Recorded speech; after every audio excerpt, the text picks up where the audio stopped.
Uh, Good morning. Learn English. Male, female, young animals. درس جديد تعلم اللغة الإنجليزية. اليوم أتيتكم بدرس في الحيوانات في اللغة الإنجليزية. Male, female, young animals. لنبدأ على بركة الله.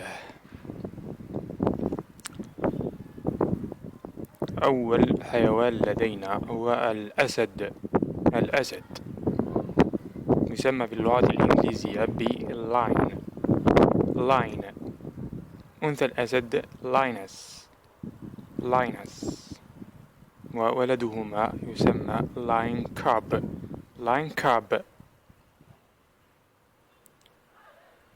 النمر. النمر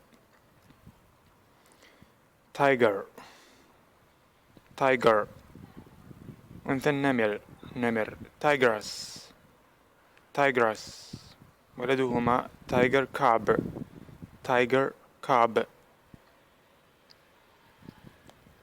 الحصان stallion. stallion. أنثى الحصان mare. mare.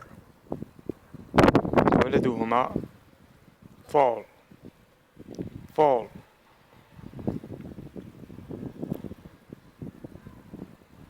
الثور ball.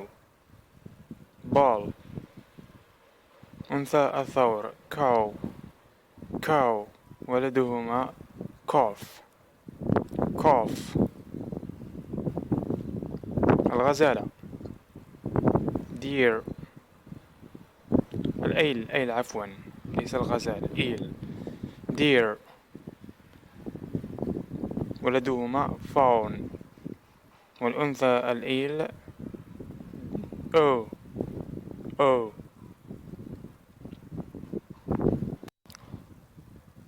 الخروف reem.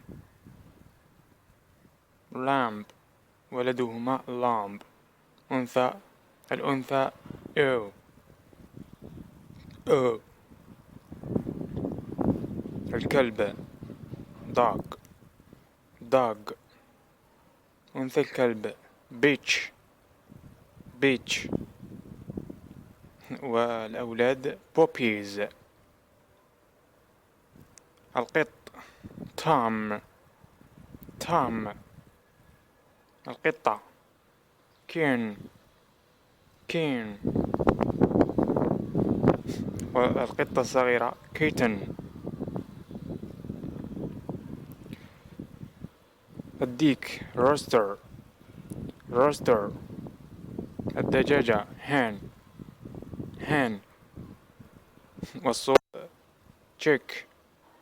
chick.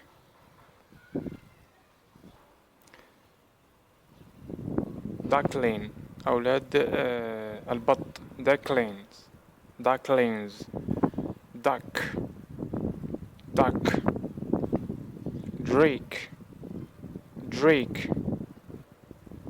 قد أتممنا هذا الفيديو لنهار اليوم. أخيرا لا تنسوا الاشتراك في القناة وعمل لايك إذا أعجبكم الفيديو وتعليقات أسفل الفيديو. Thanks for watching. ونلتقي إن شاء الله بدروس قادمة والسلام عليكم ورحمة الله وبركاته.